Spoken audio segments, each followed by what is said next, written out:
Yo, what up, crypto community? This is the voice of your man, Mr. Solution. So, on today's episode, we'll be looking at 3 keys to effective trading and investing. 3 keys to effective trading and investing. Let's face it, whatever business anybody deals with in life, whatever business it is you're dealing with, there are tenets, there are guidelines, there are principles that will always guide it for effectivity, for effective performance, for optimal results. There are keys, there are principles that should always guide you. Okay, so these are my 3 keys. These are the points, these are the things that have effectively helped me in my trading and investing journey. Okay, so number one is market edge. When I talk about market edge, it simply means, what do you have about this market that other people do not have? What do you know about this market that other people do not know? Okay, so you need to trade the right market where you know that the people you are against, the people you're trading with, you know more things than they do. Okay, for instance, I could remember sometime in late 2015, early 2016, the first time I started learning about the financial market. The first industry I traded was Forex. But what discouraged me then was when I started knowing more things about the industry. I started knowing about the institutional traders that are involved in Forex trading, the hedge funds guy, the managers and all that. So I got to ask myself, how am I sure that, okay, if I stand shoulder to shoulder with these guys, that I'm really gonna beat them in this game? So these guys, they have high frequency algorithm, they have the technical know-how, they have, technologies that could help them, okay, to beat me in that trade. And of course, my capital was small. So this was one of the things that discouraged me from continuing into Forex. I'm not saying that there are not people who were like me as at that time, who were equally making money. There we are. But then to me, I felt this is not my industry. No, this is not something I can succeed in. So that was actually the major thing that discouraged me from continuing with Forex market. I had to enter into cryptocurrency trading, because as at that time, yeah, I knew more things. I had more edge. The only thing I needed was just to go back and then do my due diligence, study, and then I did. I came out fine. I knew many persons there then who were still within my circle of influence, but then they didn't know anything about cryptocurrency. The only thing they knew was Bitcoin, but then that was where the knowledge stopped. Okay, so you need to trade a market or an industry where you know that the edge you have over others is high, where you know you have more knowledge than other persons. Okay, and then the market edge also comprises of the time frame.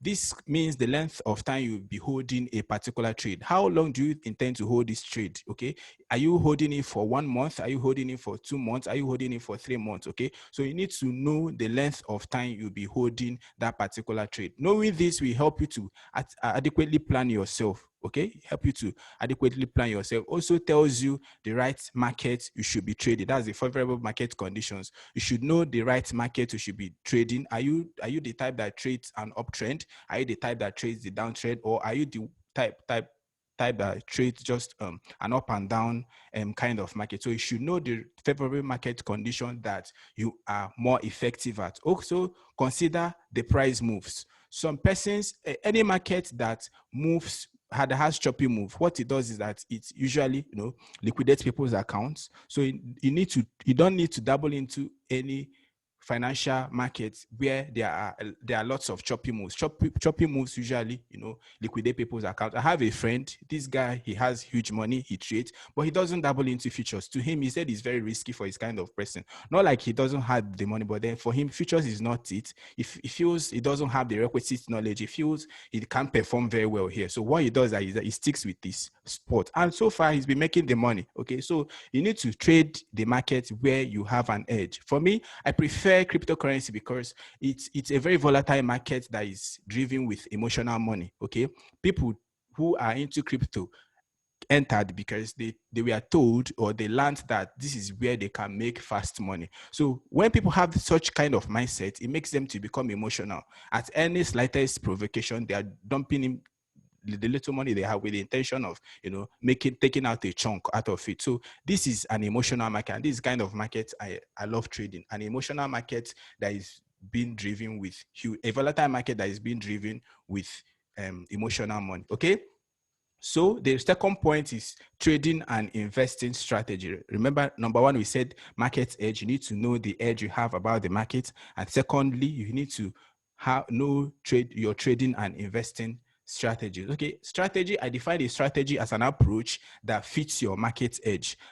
A strategy is an approach that fits your market edge, your risk tolerance, and as well as your personality. You don't take a trading strategy that doesn't suit your personality. For me, naturally, I'm an impatient person, and I like things to be moving. I do not like things where I have to be overly patient. Okay, I like to see things wherever I am. I like to see things happen. I hate being idle. Okay, so I like whatever I'm doing. Let me be seeing the movement. Okay, I can't actually trade stock where maybe for you to just have 1% move, you need to wait for like 2-3 days or more just for you to get a 1% move. So that's why I had to come into this cryptocurrency trade, because it fits my personality. Motion, movement, let things keep happening. I don't like where everywhere is calm. Let things be happening. Okay, so when you have perfectly mastered your strategy, it leads you into planning your trade, planning your money. So to plan your money, you can break your trading capital into various buckets. That brings us to point number 2, break up capital buckets. Okay, you could say, okay, let's say I have $20,000. This $5,000, I'm allocating it to very long-term investment, maybe in 20, 15 years time. That's when you will be looking into, like, you invest in that particular amount with the intention of going back to check it out in the next 10, 20 to 15 years or thereabout. Okay, then you have another one where maybe you could say it's for midterm. Midterm could be 5 years or less, or 3 years. Okay, then another chunk of your capital, you could say, okay, this one will now be for my day trading. So when you have perfectly mastered your strategy to help you to plan your trade, plan your money, and this brings us to the trade setup that fits the market condition. Okay, so you need to know the trade setup that will fit that market condition you're trading. Of course, you cannot be, if a market is in a declining phase, if a market is going down, it makes no logical sense trying to invest for medium term into it. Instead, you could just say, okay, this market is in a declining state. Let me invest for long term, maybe 15, 20 years or thereabout. So when you have perfectly packaged your trading capital into various buckets, when you have allocated your trading capital into various buckets, you can now know the trading setup. You cannot know the trade setup that will fit into that current market condition or phase. Okay, then finally, strategy also comprises risk management. So you need to know your risk management plans.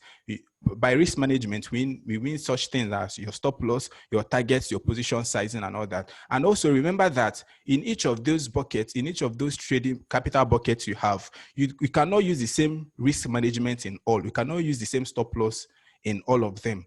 The stop loss you're using for 15 to 20 years investment is not the stop loss you use for your daily trading. No, it doesn't work that way. And the stop loss you're using for your long-term investment or long-term trading is not the stop loss you'll be using for mid-term. So each of these buckets, we have its various trading plan. We have its various risk management plans. Okay, so that's for the strategy. And then point number 3, you have your mental game. Your mental game. What does this cover?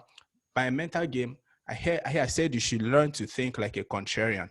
Okay, learn to think like a contrarian. Whenever everybody is saying it must be this, it is this, is this. Why not just draw back and tell yourself, what if it is not this? The most money I have made from trading and the most money I have learned many persons made was as a result of thinking like a contrarian, like not seeing the things the way everybody's seeing it, not seeing the market the way everybody's seeing it. Yeah, everybody's saying that this thing must be this, it must be. Why not ask yourself, what if it is not? Okay, what if they are wrong? Or what is there that are not seen? I'm not saying you should, because you want to become a contrarian to that, you should start behaving like a psychopath. Okay, like everybody knows that this thing is true, but you're trying to refute it, you're trying to dispute it that it's not true, because if they ask you, you say you're trying to think like a contrarian. That's not what I mean. I mean, just develop this habit of picking things to pieces, scrutinizing it, asking yourself, okay, what if it is not true? What if this support doesn't hold? Everybody say this support will hold, this support will hold. What if this support doesn't hold? Or what if this breakout doesn't occur? What if there is a rejection? That's how a contrarian think. And the most money you will make, the most money I've made, the most money many persons I know who are very close to me, the most money they have made was as a result of thinking like a contrarian. Look at that very picture. What is it that people are not seeing? Everybody's saying this. What if it's that? Okay, so always footnote that statement. So far, how far? Okay, so what if it is not this? So learn to think like a contrarian. Question everything. Go against the herd. Develop this attitude of going against the herd. The famous quote everybody knows, everybody who is in financial market, be it crypto, be it forex, be it stocks, what everybody knows, the famous saying, which is what? When everybody is greedy, be afraid, and be afraid when everybody is greedy. That is a popular maxim. Everybody says it, and it's more like sounding like a cliche.